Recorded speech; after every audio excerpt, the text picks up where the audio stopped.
Alright, MSP Aviation Geeks. Welcome to Grayland Station, the large model airplane store in the metropolitan area of Chicago.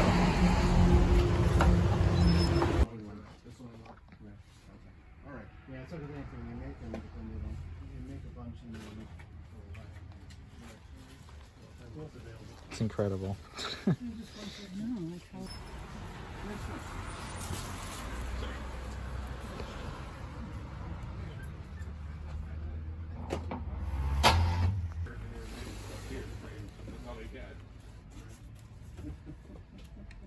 I think I'm gonna get these. I think about $3 something. I just when I got off the plane here in Chicago, Oh, they you're were sitting kidding. right there. Yeah, at T3. I want to go fly. Yeah, that's cool. They're for we can Z, it's called Z. We can zonal employee discount. So like I can fly on discount. Oh, you're kidding. Oh, So it's still standby. This is insane.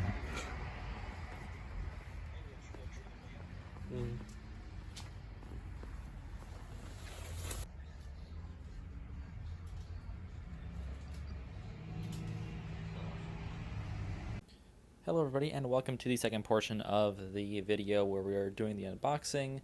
So unfortunately inside Grayland Station I couldn't get a whole lot of footage, so that is why the unboxing video is also combined in with the store tour, but that's okay. It makes it a more streamlined process for you guys, and it's also kind of difficult to film when you're on a time crunch and you have to make the train because it's only served by the Milwaukee District North Metro line. When you have to make that train to make the other train back to Milwaukee, the Hiawatha service, then you get kind of rushed. So that is why there's not as much footage from inside the store, and that's my bad. But it was just the circumstances that I guess the pressure, the time crunch there. So that is why we couldn't get more footage inside the store. But the store itself was incredible. I don't know how they were able to cram so many model aircraft. Well, clearly, the only way to cram all in there is to really use all the space to the maximum. Very tight store to get through, but that means that the contents are just that much greater. So I picked up 3 models from Grayland Station. I was debating on a few more, but I decided to just go for these 3 here. And so yeah, this is what we ended up picking up here. So 3 models, we'll go over them based on, I guess, we'll do them by scale. So we'll start with the 400 scale model because there is a 1 to 200 model in here. But we'll end with that one. And that was the one on top. So no, we'll start with these 2 1 to 400 scale models, both by Gemini Jets. And we'll start with the Southwest one because I feel like, in my opinion, this is the least interesting out of all the models in this unboxing. But here is the Southwest Airlines 727-200. Of course, this is their super old livery. This is, I believe, a branded lease. Gemini Jets released this last year, originally in 200 scale, but then they did a 400 release, and here's the 400 release. Of course, in the Desert Gold livery, but with a different logo than we are used to seeing for Southwest Airlines. That's pretty cool. Of course, 727-200, there's the Gemini Jets logo. It does use the modern Southwest heart logo on it, which is a little bit interesting, but I mean, that's probably the one that they have the licensing for, so I guess that makes sense. There you see the price. This was $39. Then Southwest, all the legal things in the back there. So a very simple box here for Southwest Airlines. They don't like to get too complex with their Gemini Jets boxes, which is a little bit interesting, unique to Southwest, these boxes. But we'll get the plastic out from there, and then we'll try to pop the top off the plastic here, which is proving difficult. There it goes, finally. And we'll remove the plastic covering. Here we see our model inside, and then we'll get all this junk off to the side. So this was released, I honestly don't remember which month this was, but back in 2022. I'll move that box as well so you can get better lighting in here. So just not, we don't have a shadow. Oops. Alright, so now let's get into this gorgeous aircraft right here. We'll zoom in here. Beginning, we have our cockpit windows here with also the shade down here to protect the glare, of course, for the pilots, because if the sun's beaming down on there, it could reflect into the pilot's eyes, and that's not a good thing. So we have the anti-glare shield right there on the nose. We also have our nose cone details and all that good stuff. Here we have the L1 boarding door. Oh, I also forgot to mention the cockpit windows do have the little eyebrows on top. Of course, the 727 did have those. That is very nice to see that detail done right there. We have our L1 boarding door, as I said. We also have our nose gear down there. Of course, the 727 was pretty low to the ground. And the landing gear, they roll okay on this aircraft. It's not perfect, but it's also not the worst that I've seen on Gemini Jets models. Here we, of course, see the Southwest titles right there. They're old, kind of like scribbly titles there that have, of course, since been replaced by like the Arial Southwest. Well, I guess now that they're replaced by the Heart logo, but these were replaced with what we came to know and love on the Desert Gold and the Canyon Blue liveries. We see the beacon up there, and then the first antenna and the only antenna on this model, I believe. There's none on the bottom. Yeah, there's the only antenna on this one.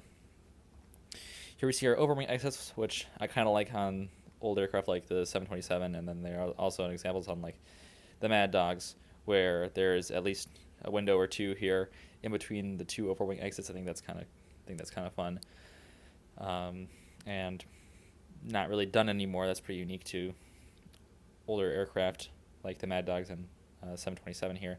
So that's kind of cool to see that there's those two windows in the middle of the two overwing exits.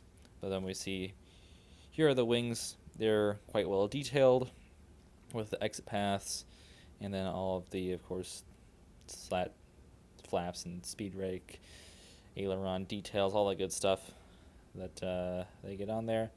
And here are the bottom of the wings as well. I guess we'll go over the bottom of the aircraft. There's not too much to go over there. We have the Gemini Jets logo, and then some detailing on the bottom. This is a cradle mold, as you'll see, so it is a little bit of an older mold, as cradle molds they've kind of fallen out of fashion to, of course, the wings just being slotted into the fuselage. So this is the one-piece mold, the cradle mold. So you do see a little bit of a seam in there, but it honestly doesn't bother me all that much. I don't really mind if there is that seam. Some people can get picky about it, but I don't think it's that big of a deal, at least for the collecting that I'm trying to do. So yeah, but that is notable for being on this aircraft. As we move further back here, we have the registration, which is November 406, Bravo November. Of course, an old Braniff registration. We see another exit back here. I don't believe it's on the other side of the aircraft. It is on the other side. Never mind. So another exit in the rear of the aircraft, and then two more windows here. It's on the Mad Dogs, where it's only on the port side. So once again, I'm conflating this 27 with the Mad Dogs. But yeah, and now we move on to, of course, the three engines right here. I think these two on the side are pretty cool because they feature the cowling up here, which is a different color than the rest of it, which I think is pretty good attention to detail by Gemini Jets. We also see, of course, all of the good detailing here with the engines, and then we also, going into the Southwest tail, we have, once again, this kind of swoopy retro logo as well, of course, also with the Desert Gold line. Well, I guess it'll still continue on the Canyon Blue livery, having the red and orange stripe, and those continuing up the tail. So that's what we see, of course, in those liveries. And the more well-known versions, it has Southwest titles going up the side of the tail, like so, but in this one it's just the S right there. And then we see our horizontal stabilizers, and that's pretty much it for this aircraft. I guess it is worth noting the color. I do believe on this specific aircraft, the real color was a little bit different than the Desert Gold that we all grew to know and love as we currently know it, I guess. But I'm not entirely sure if this is like the most accurate. It does look a little bit green, but I believe this is more accurate than like the Desert Gold Retro that Gemini Jets did with the Max 8. that color was a little bit too sparkly. This one, they did seem to get a good glossy and matte balance to it. It's not like super over the top glossy. So I think the color on this one is definitely a lot better than that Max 8, and I quite like the look of this model. Definitely very colorful. I think Gemini did a good job on this one, and definitely a very unique model. So it's cool that Gemini Jets decided to release this one, and I'm glad to have picked it up. A nice addition to the retro fleet, even though I don't really intend on using that one in any future retro airport updates, at least. None planned for right now, but that is an interesting retro model to add to the collection. Our second model, also 1/400 scale. This one was also released last year, and it is a newer release, though, and probably one that you're familiar with, either with the Gemini Jets version or the NG models version. But I want to pick one up for myself because it is quite a special aircraft, and you might have seen it already, but it is the Atlas Air 747-8F, the Apex Logistics livery. So this is the last 747 that was ever made. So yeah, I guess quite sentimental in that sense, is really an end of an era for the aviation industry as a whole. That this aircraft is no longer being produced. Here we see it on the inside there, and then we also see, I'll let you read the flap for this one. If you can read that, you can go ahead and give the video a pause and read the flap there. But yeah, the price for this one, this was $56. This is the most expensive model out of the three that I purchased. And then here is the back of the box as well. For some reason, there's some tape on it, which I don't know where that came from, but probably there when I bought it. And so that's just there, but not a big deal. Just some tape on the back of the box. So we'll get this guy open as well. There's a little bit of damage here. The box did get a little bit ripped, unfortunately. I believe that just as a result of transiting this across 2 states, that kind of stuff just happens, unfortunately. It's kind of interesting that the plastic cradle here has the indentations for if this were to be a what's it called? Interactive series model. Of course, this is not an interactive series model. This is just a standard release, but it is interesting that is there in the plastic cradle right there. That is where the nose, the cargo door opening nose would go in the interactive series model. But here we have the model right here in the flesh, so rather in the metal. So we'll just zoom in so we can get some better details on this one, because 747 is such a massive aircraft. If we're going to do the entire aircraft, then you're really not going to be able to see anything.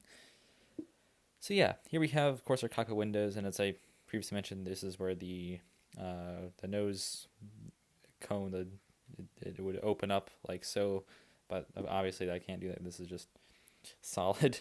This is not an interactive series, so I can't demonstrate that I do have an interactive series 747 actually. I kind of wish I would have brought that one out so we can compare these two, but it is under the same mold, the Gemini does JC mold. Yeah, so this is the nose right here. There is a little logo on the bottom there. I guess it just says Apex Logistics underneath the nose right there. And then here we have, of course, I guess at the cockpit windows already, we have a little escape hatch on top. We have Atlas Air, and I guess this is their 30-year anniversary emblem. We'll actually zoom this in a little bit further so we can see it. So yeah, I guess 2022 was Atlas Air's 30th anniversary, so that's kind of cool. Then it says operated by Atlas Air. Here we have our nose cone. By the way, landing gear check on this one. It rolls all right. Not NG quality, but I think it is better than the 727, so not bad. Here we have the L1 door. 3 little windows up there. And then we see the Apex Logistics logo, billboard title right there, which is only on the port side of the aircraft. The starboard side has the Atlas Air logo, which we will see later on in this review. So back here we have the rest of the fuselage, which is pretty much blank, except we have the cargo door back there. And by the way, there are 3 antennae on the top. There's 1 up front, and then 2 further back here. But here are the wings with the engines right there, the G90s. I'm really zoomed in. So yeah, there is a little bit of wing flex, obviously, that comes with the 747-8. Anyway, it's like the 787. There's a little bit of wing flex that comes from Boeing. It was designed that way, and I think that is modeled quite well with this mold. So you can see kind of the wing flex right there. It looks very nice. The wings are modeled very well. Also, this is not a cradle mold. This is a two-piece mold, so the wings can slide into the fuselage. So very nice right there. Pretty simple aircraft, all things considered, but moving towards the back here, we have our registration, which is number 863 Golf Tango 747-8F, something like that, 747-8 freighter down there on the bottom. And here you see the Atlas Air logo with the dude holding the globe, Atlas. Pretty cool logo from Atlas Air. And then here we see the Atlas Air billboard titles right there, and also with the Joe Sutter little emblem there in the front, celebrating the 747. This is the last one, so at least there's a little bit of something special on it that will, I guess, symbolize this aircraft as the last 747 to kind of distinguish it from the rest of Atlas Air's fleet, although I guess it does have the Apex Logistics logo, which does that anyways, but it is a little bit something special for the last aircraft, so that's pretty nice. Or the last 747-8 rather, not the last aircraft. We see Atlas Air belly down there on the bottom. Here's the Gemini Jets logo. Now there is a tire missing on, I don't believe I bought it with the tire missing, but I lost it sometime. It's not in the plastic. I lost it sometime yesterday or 2 days ago, and it's been gone ever since. So I don't know where that wheel went, but I don't imagine I'll be finding it, and it's very minuscule detail. Not a super big deal for me, but it has been an issue with the Gemini Jets 747s. This is not an isolated incident, so I think it is something worth Gemini looking into to make sure those wheels are a little bit better attached on these 747s, because that is not an isolated incident to this model. So those are our 400 scale aircraft down, and now we'll move on to our 1 to 200 model right here, and it is my first 1 to 200 NG model. It is the Midwest Connect CRJ 200 by NG Models, of course. And that is a very cool box right there, of course, with the Midwest Express, or I guess they were just called Midwest at that point, their logo. And then we see Midwest Connect down there, the registration, the NG Models logo.